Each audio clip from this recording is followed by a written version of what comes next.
ओम शांति। इस संसार में जो भी आया है अपना अपना ऋण चुकाने आया है। इसको सुनकर आपके जीवन के सारे दुख चिंता दूर हो जाएंगे। आज आपको एक सच्ची घटना और सच्ची बात आपको बता देते हैं। इस संसार में जो भी आया है, चाहे वो पत्नी हो, चाहे वो पति हो, चाहे वो आपका बेटा हो, चाहे बेटी हो, सारे लोग अपना अपना ऋण चुकाने के लिए इस संसार में आए हैं। अपना अपना पूरा काम करने के लिए आए हैं। जिस दिन जिसका हिसाब किताब पूरा हो गया उस दिन उसकी छुट्टी हो जाती है। मेरा जितने दिन का समय निर्धारित होगा यहाँ पर, मैं उतने दिन तक ही यहाँ पर रहूंगा। इसलिए आप किसी के जाने से दुखी और किसी के आने से सुखी ज़्यादा ना हो, क्योंकि आज कोई भी परिवार से चला जाता है तो लोग बहुत दुखी होते हैं, लेकिन वो आत्मा एक अपने निश्चित और सीमित समय के लिए आई थी।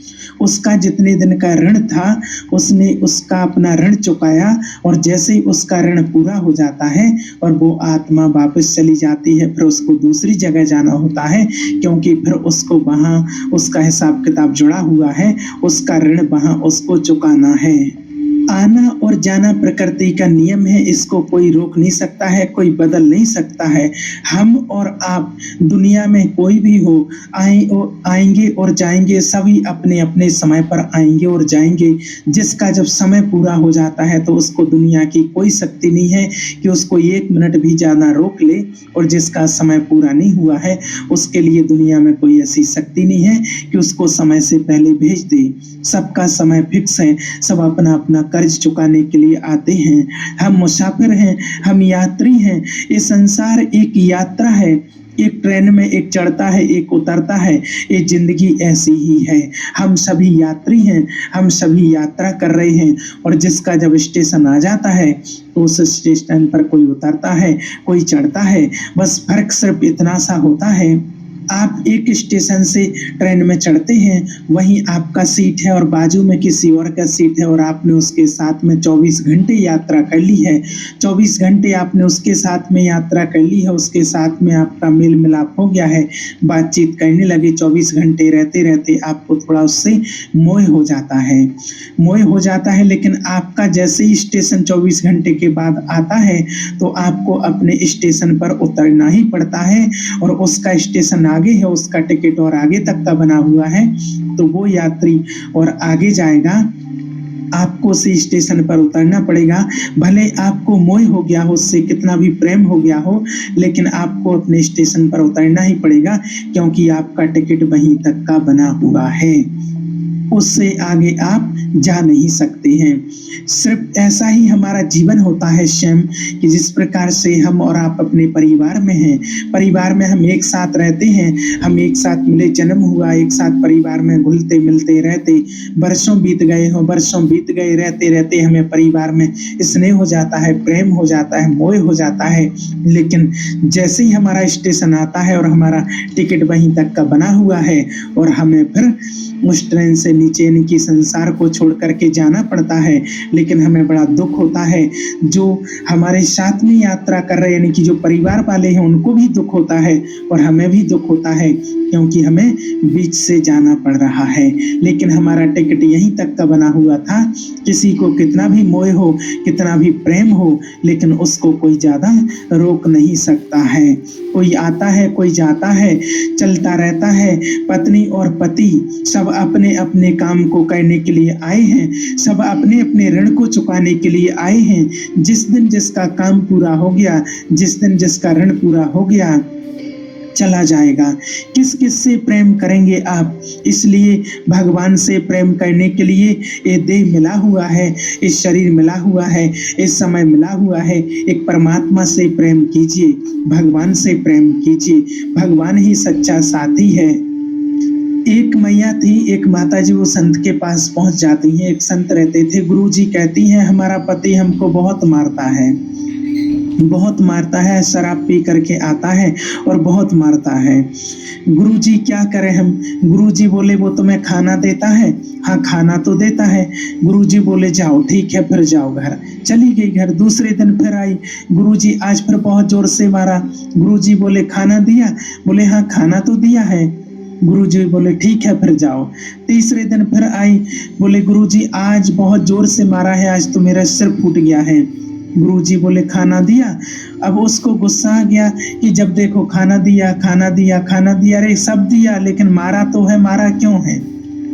गुरुजी बोले बेटी चिंता ना कर, दुखी मत हो, रो मत। ये जो तेरा पति है जो तुझे मार रहा है, तेरे ही कर्मों का फल है। ये जो अभी तेरा पति बना है, ये पिछले जन्म का जो हिसाब है वो बाकी है, वो पूरा कर रहा है, वो हिसाब करने के लिए आया है।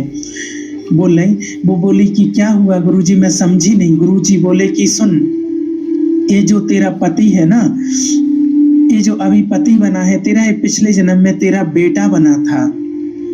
बेटा? बोली हाँ। तू इसकी सौतेली माँ थी, सौतेली, सगी माँ नहीं थी, सौतेली माँ थी। तू इसकी माँ थी, सौतेली माँ। इसकी माँ बचपन में मर गई थी, इसके पिता ने दूसरा विवाह तेरे संग विवाह किया था और तू इसकी सौतेली माँ बन करके आई थी और तूने इस पर बड़ा अत्याचार किया, बहुत जुर्म किए, हाथ पैर बांध करके, और तूने इसकी पीठ गर्म पत्थर पर रख दी थी, पूरी पीठ जल गई थी, इसकी तड़पता रहा बच्चा। 2-2 दिन तक तूने इसे भोजन नहीं दिया, दिन दिन भर तूने इसे पानी नहीं दिया और बच्चा जैसे तैसे छूट करके बाहर भाग जाता था। मारती थी, वो बिलखता था, वो रोकता था, तू सुनती नहीं थी, तू इतनी निर्दयी हो गई थी, पत्थर दिल बन गई थी।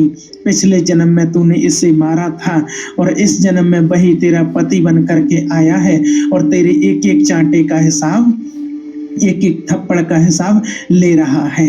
और बस वो खाना इसलिए तुझे देता है क्योंकि तू अभी भक्ति कर रही है, तू अभी भगवान का चिंतन ध्यान करती है, इसलिए वो तुझे खाना दे रहा है। कभी कभी देखिए हमें लगता है कि जो हम कर रहे हैं वो कौन देख रहा है, कौन है यहाँ देखने वाला। ऐसी भूल आप कभी मत कीजिए। ईश्वर है जिसने हमें बनाया है, उसका जो कैमरा है वो 24 घंटे ऑनलाइन रहता है, वो चालू रहता है। आप पलक झपकते हैं, पलक झपकाते हैं तो ही वो देख रहा है कि आप क्या कर रहे हैं, क्या नहीं कर रहे हैं। ऐसा मत सोचिए कि कौन देख रहा है।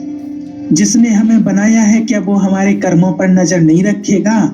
जिसने सही जगह पर आंख फिट की है, सही जगह पर कान फिट किया है, सही जगह पर सारे अंग फिट किए हैं, तो क्या वो कोई ऐसी चिप फिट नहीं कर सकता है जो हमारे कर्मों को, हमारे गुनाहों को नोट करता हो?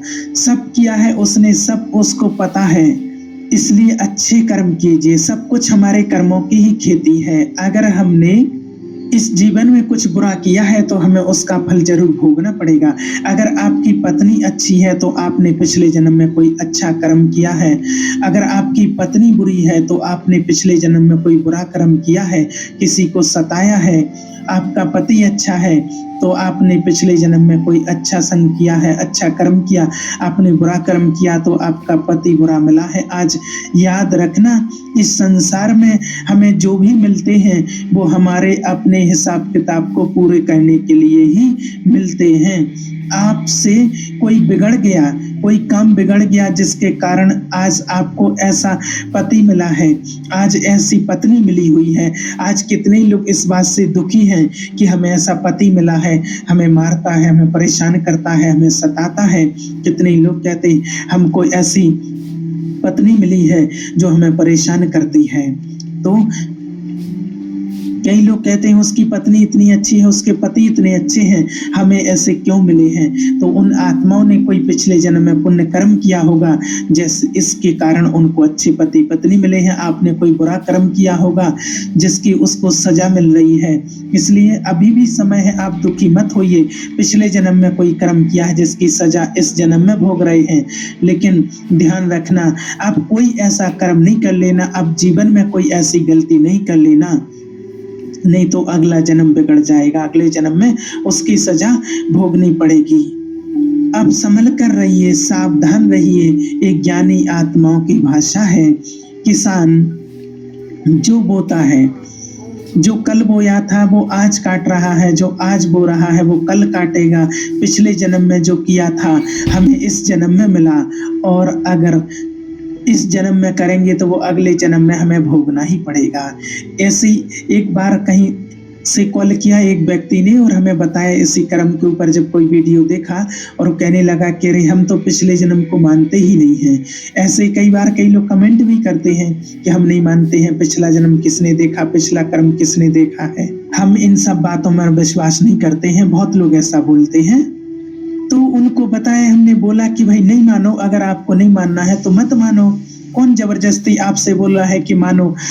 आपको नहीं मानना है, नहीं मानो। देखिए, आप मानो या नहीं मानो, सत्य तो सत्य है। सत्य आपके मानने और ना मानने से नहीं चलता। आपने नहीं माना तो ऐसा नहीं कि नहीं चलेगा, वो सत्य है। सत्य जो है वो सत्य है। आपको एक बात बताएं कि अगर देखिए पिछला जन्म नहीं होता, यदि थोड़ी देर के लिए आपकी भाषा को जो आप बोल रहे हैं उस बात को ही मान लेते हैं कि अगर अगला और पिछला जन्म नहीं होता, तो आप एक बात बताइए, एक ही नक्षत्र में, एक ही तिथि में, एक ही समय में, एक ही घड़ी में, एक ही दिन में 2 बच्चे पैदा होते हैं, 2 बच्चे जन्म लेते हैं। एक किसी शहर में फुटपाथ में किसी माँ के गर्भ से बच्चा पैदा हुआ और एक टाटा बिरला अंबानी के घर में एक बच्चा पैदा हुआ। अब बताइए, एक उसके घर पैदा हुआ कि पैदा होते ही उसको सोने की चम्मच में, सोने के बने झूले में झूलता है, और एक ऐसी फुटपाथ पर जन्म लिया है जिसने उसकी माँ साड़ी का एक पल्लू एक पेड़ पर बांध देती है और दूसरा पल्लू दूसरे पेड़ पर बांध देती है और साड़ी का झूला बना करके झुलाती है। अब बताइए, दोनों बच्चे एक ही मुहूर्त में, एक ही नक्षत्र में, एक ही तिथि में, एक ही दिन में, एक ही तारीख में और एक ही समय पर पैदा हुए हैं, पर एक जन्म लेते ही गरीब हो गया है और एक जन्म लेते ही अमीर हो गया है। अब जिसने गरीब के घर जन्म लिया है उस बच्चे ने क्या गुनाह कर लिया है जो गरीब हो गया है, और जो अमीर के घर पैदा हुआ है उसने अभी जन्म लेते ही साथ कौन सा पुण्य कर लिया है? कौन सा पुण्य कर लिए, कौन सी कथाएं करा ली है उसने जो अमीर हो गया? नहीं, इस जन्म में नहीं। इसका सीधा सीधा सा अर्थ है, कोई माने या ना माने।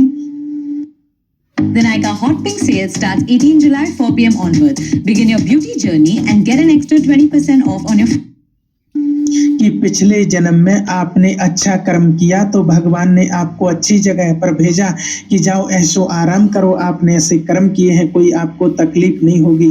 और अगर कोई कर्म बिगड़ गए तो भगवान ने ऐसी जगह पर जन्म दिया है, ऐसी जगह पर अपने कर्म के अनुसार आपको भेजा गया है कि आपको पूरे जीवन भर संघर्ष करना पड़ेगा यहाँ से बचते बचाते।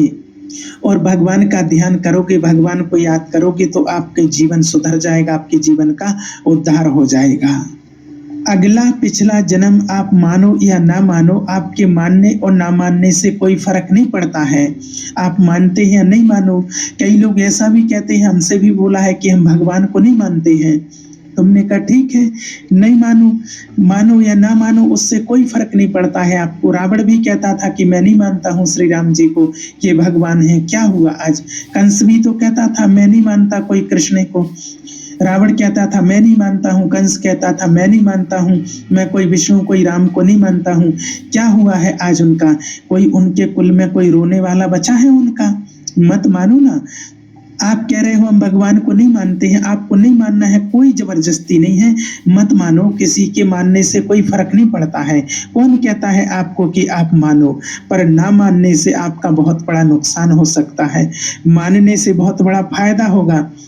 विभीषण ने मान लिया कि भगवान हैं, श्री राम जी कोई साधारण वेश में तपस्वी नहीं है, ये नारायण का अवतार आए हैं। विभीषण ने मान लिया तो राजा बने बैठे थे, और रावण ने नहीं माना तो आज तक उसके पुतले जलाए जाते हैं।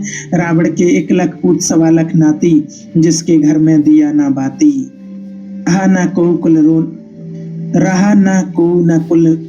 इसलिए कहते हैं किसी के मानने या ना मानने से कोई फर्क नहीं पड़ता है। सत्य को कभी छिपाया नहीं जा सकता है, और सत्य तो सत्य होता है, उसी सिद्ध करने की भी जरूरत नहीं होती है।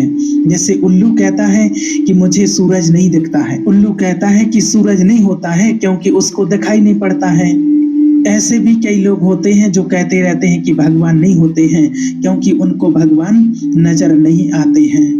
तो उन लोगों को अपने अज्ञान का पर्दा हटाना पड़ेगा, उनको अपने अज्ञान का इलाज करवाना पड़ेगा। ये जो अज्ञान का पर्दा है आपकी आंखों के सामने, ये जिस दिन हटेगा उसी दिन आपको प्रभु नजर आ जाएंगे। ये अहंकार का, ईगो का जो पर्दा है आपकी आंखों पर, इस पर्दे को आपको हटाना पड़ेगा।